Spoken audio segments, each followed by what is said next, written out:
Welcome to Zentangle Project Pack number 14. This is day 3. My name is Rick, Hi, I'm Maria.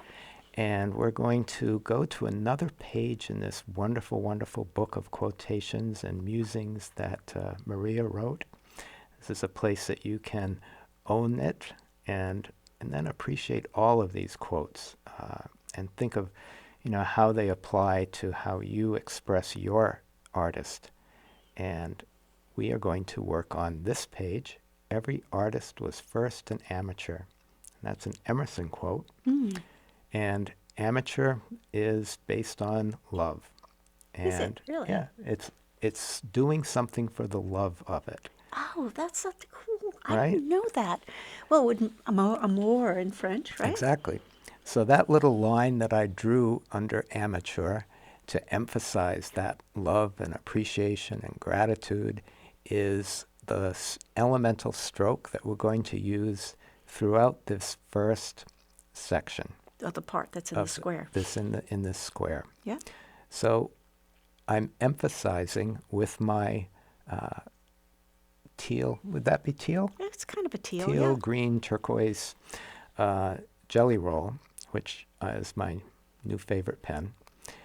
And I am outlining it, and then I am making two little boxes here, just sort of going down the middle. And I am going to divide it vertically on one side. And you'll see I'm being careful to hold the pages so I'm not putting my fingers on the ink, because this ink takes a little bit longer to dry. So I'm going to divide this in half on both sides. And then I'm going to draw a diagonal from one corner to the other. And we are setting up these boxes to be sort of like the framework for paradox. And once we have these very precise and straight sections, we're going to tangle it. So that's our setup. So pick a section. I'm going to pick this larger one here on the right.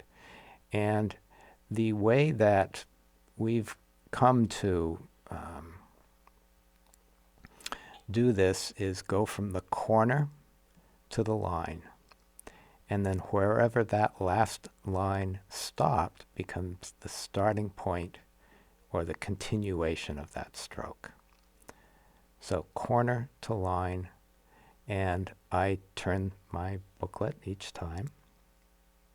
And I have the idea of I'm going to sort of stop at a similar gap. And after we've done all 4 sides, you can see that we've got a slightly smaller shape rotated just a little bit inside the larger one. This is an unusual shape for paradox. I don't know that you've done this shape before. No? Not on screen, anyway.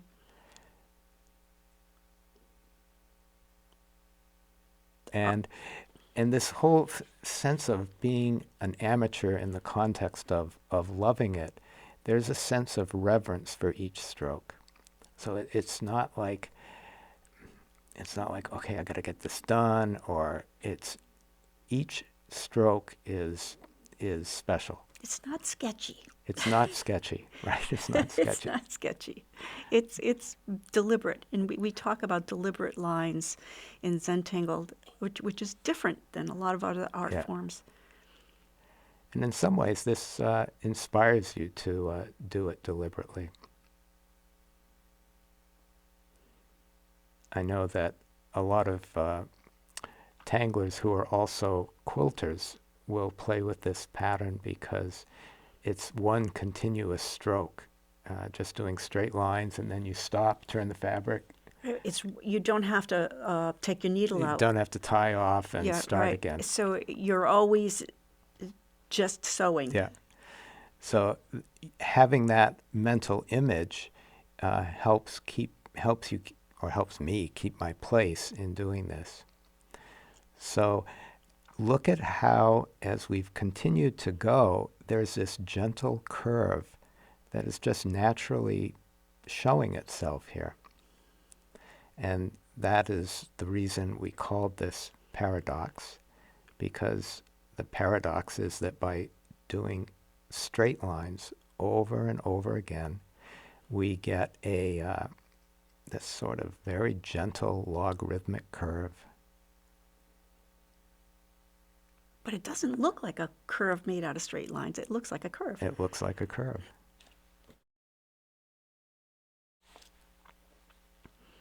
And I think I'm going to do this one in a left-handed version. So if you are left-handed, look on the YouTube channel, and I will have made one Yes, for in the left-handed. lefties. We're exploring that. You can see the blog where we've done that. But look at that cool shape in there, right? All straight lines. So now I'm going to do the one next to it, but I'm doing it so they share the same starting point. They're fanning out in the same way. In other words, where they all came together in that first four-sided shape, they're all coming together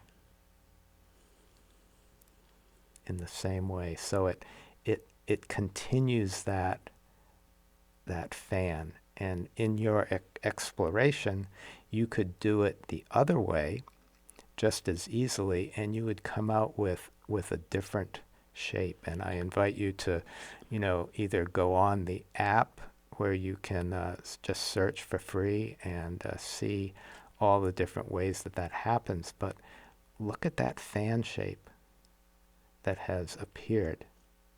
And we call that a meta shape. Because When you say fan, you're talking about like a rotating fan? no, I'm like that. Oh, what would you call that? It's like a fan that you would move to cool yourself off or something, or that leaf shape, that arc shape.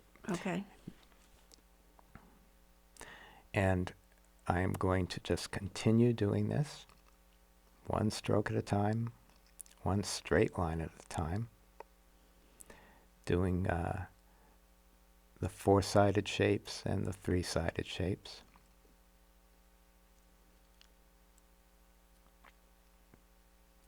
And you would think this is going to take forever, but it's, you can listen to some music that you like. You can listen to the quiet if you like. You can listen to a talk if you like, and just really get into the beautiful rhythm of this. And you'll see even at the last strokes, I turn my book around just so I don't lose my place. It's already looking pretty cool, huh? It's very cool.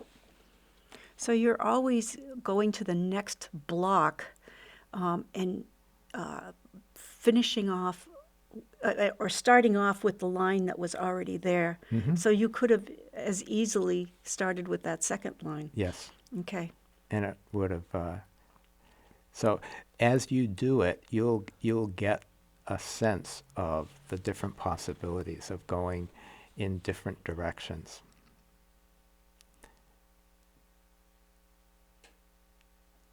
So I'm sort of taking my time so you get a sense of doing this whole side and what it feels like. And then continuing, turning my tile. And I love the metaphor of, changing something without changing it. So look at that image on the left, or, the one that hasn't been, that one I'm pointing to. You see those straight lines? They're in the other side, but you don't see them. They've just been absorbed and transferred by that You can't see them at single all. line. You can't see You them at all. can't see them, but they're totally there, didn't touch them at all. It's a magic trick. It is a magic trick. And the beauty of this is that it really is about tangling. It's not about, I want to achieve a particular outcome. It's following the steps of the pattern and then being like, whoa, when So it's all done. again, your first stroke is just continuing the pattern from before. By mirroring it. Yeah. Yes. So that's the key, is to mirror it. So we will simply do the same thing on this side, and it's going to be a total mirror image of the first side that we did. And you can see those beautiful meta shapes forming. And you can tell by looking at it, you can see I'm like moving that in the light, and you get a sense of if it's dry or not, because you can see the gel ink sort of like proud. It's like it hasn't flattened yet on the paper. So corner to line, corner to line.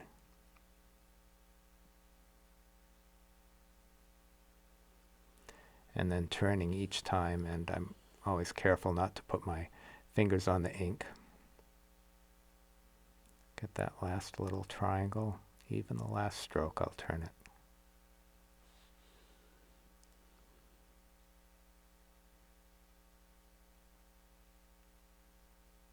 So then I'll start where they all come together in that corner, because I'm going to mirror that triangle right next to it.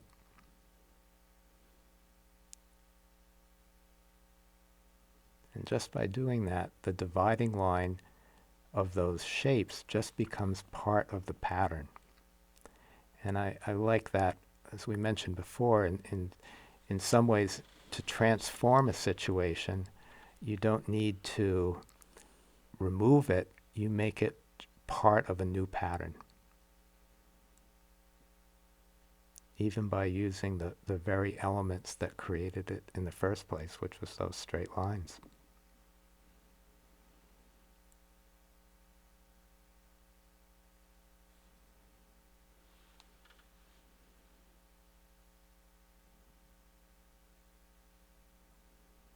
Okay, so it's like, okay, I'm going to start there, finish that.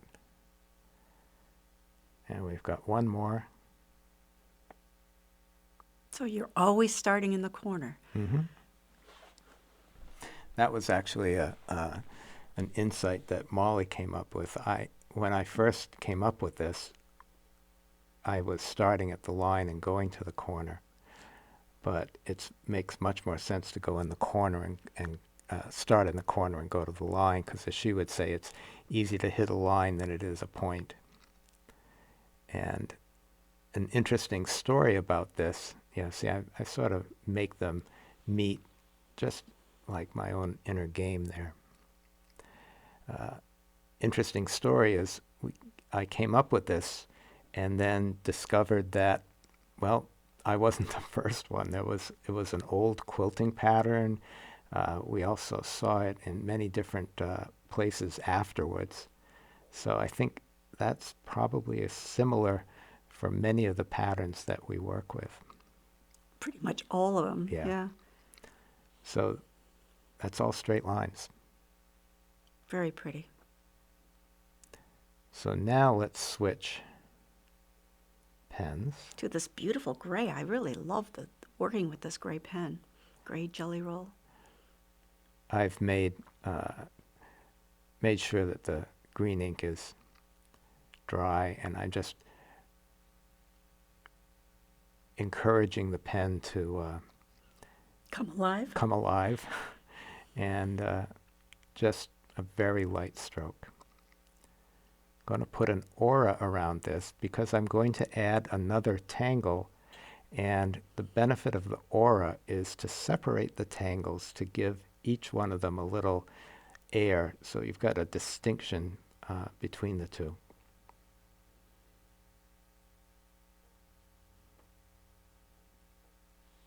Of course, turning the tile or the book.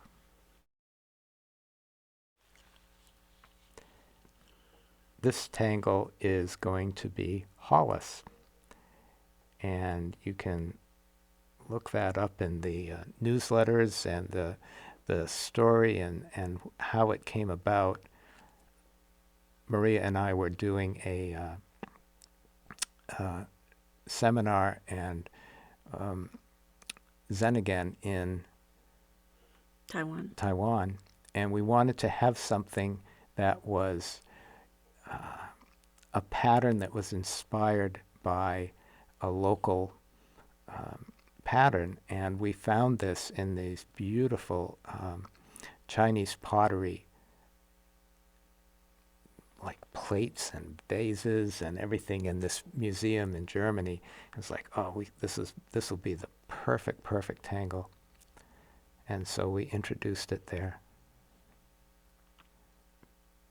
It is essentially aura, and it's a nice mix with this because we're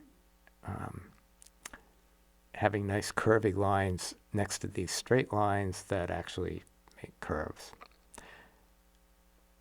So make a curve, come back on itself. I think a really nice tangulation would be to do mukha shapes on this. So I'm doing a takeoff on those lines, just sort of when I begin the stroke. You'll see I slightly retrace that aura. So when I take off, it's a smooth transition.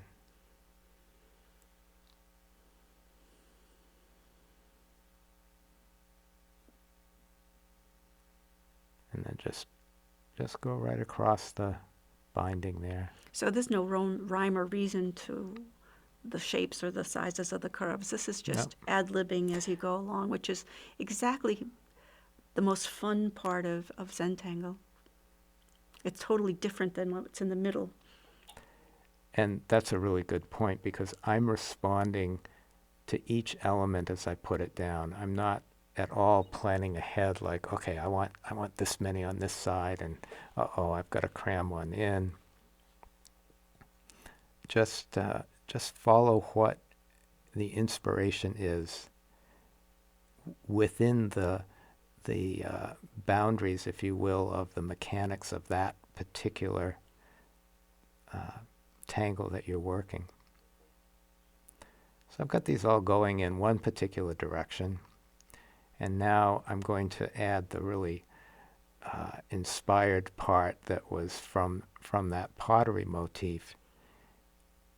Are these branching arcs that go in the other direction.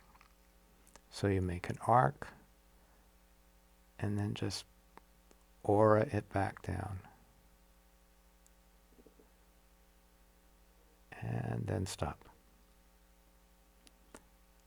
And again, I'm going to do maybe all of them, maybe not all of them, but just whatever feels, or, take the inspiration from that spot when you're doing it.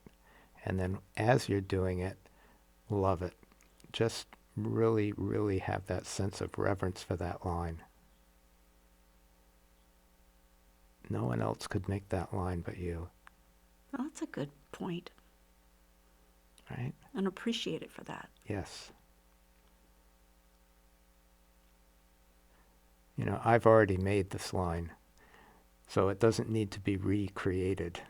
You haven't made your line yet, and only you can make your line the way you can make your line.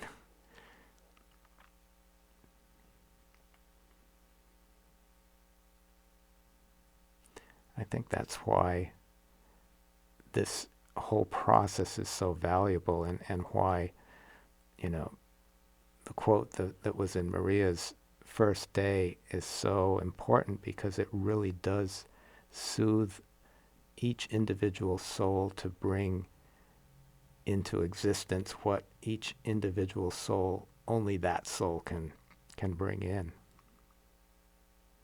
So I'm just making these fit in here and there. A few of them go underneath in a hollow bar fashion.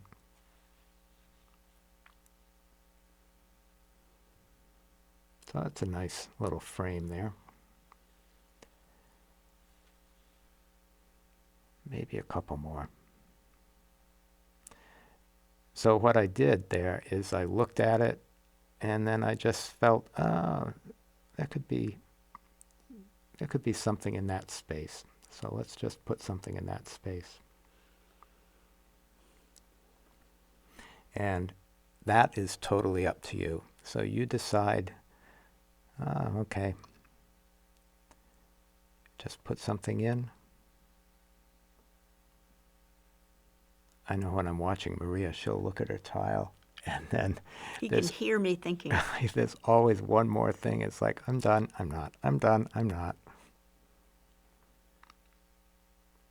That happens when you're on a roll on a really cool tile. You want to keep going on that tile. This is something Maria came up with when we were doing it in Taiwan. I think you just sort of did it on the fly. Well, we were going back and forth when we were tangling on at the podium, and you started with that, and I'm thinking, well, I can add this little thing that I had been working on, and we call it moon pies, and they kind of fit into little corners here and there, unexpected little places. They actually need another tangle to exist. You don't actually do moon pies on their own. It's like those what are those tropical plants that live in trees? That Orchids? Yeah, well, orchids would be like that. They don't like grow in the ground. They need another, and there's some sort of Vehicle? cactus, Like standard to hold them. So moon pies are like that. moon pies. I hadn't thought of. I really hadn't thought of that. Is there another tangle that's like that? I don't that know. I don't needs think another so. tangle for support? Yeah. So I just found a few, and I do a rhythm. So there's 2 small auras, and then the first aura was filled in like a crescent moon. The second large space is 1 strand of Knightsbridge, and then on top is some tipple there. That's a moon pie. And there you go. And I'll put them in a couple places. If there's a really small one, I think maybe this was a small one, it's like a moon pie bud. It's what? So See, it was named for crescent moon, and it was the shape of like a piece of pie. Right. So I don't overdo it. I just want a few, touches in this moon pie ecosystem there.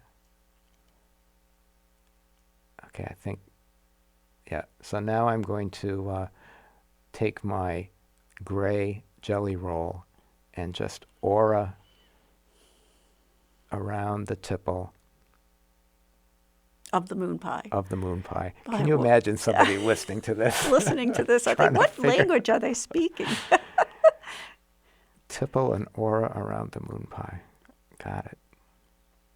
Tipple the light, fantastic. Right? And then those little tipples are so just inviting a dot of that green ink, and it just sits up. I'm just letting it put a little dot there and just letting it come out and just not totally fill that, but it has a little aura around it. So I think we've got our ink down. And The almighty the pencil. almighty pencil. So now it's like, okay, what do I want to emphasize? What do I want to lift up? What do I want to put, behind something? So generally the darker something is, the more it recedes. So where those lines came together, I'm adding some graphite. So it sort of emphasizes there a little bit darker, so that curved shape, which I was calling a fan, or it could be like a palm leaf or something, is raised up. So you wouldn't do that on every shape, just here and there. Is that correct? I actually end up doing it on all of them throughout this whole thing. Yeah? Yeah. But only where they come together. See, so like where they're all like coming together and already a little bit dark, I do that. But I don't go all the way down because I'm going to use the tortillon to bring it out. I see. And then having the point of the tortillon in the direction that I'm trying to make, most precise. Oh, I see what you're doing there. Yeah. Right? So that's on one side, but look at the difference of with that and without that. Mm-hmm. So I'll do the same on the other side. And then I'm going to go in and, I wanted to lift up the Hollis tendrils there. So I'm going to lay down a whole bunch of graphite right up next to it, all the way around. Again, with the point pointing right up to the Hollis.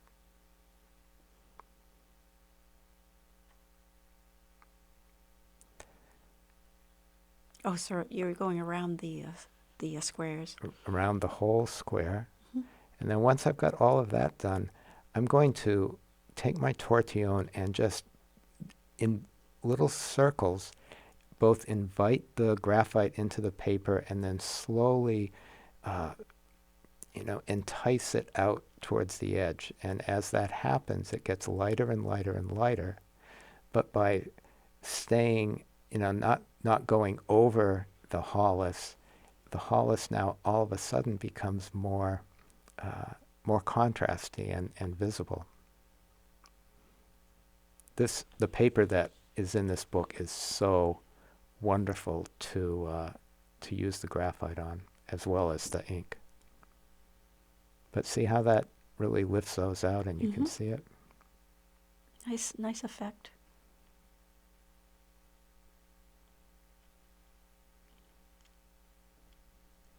So adding contrast is always such a something that we have in mind. Putting light next to dark, straight next to curve.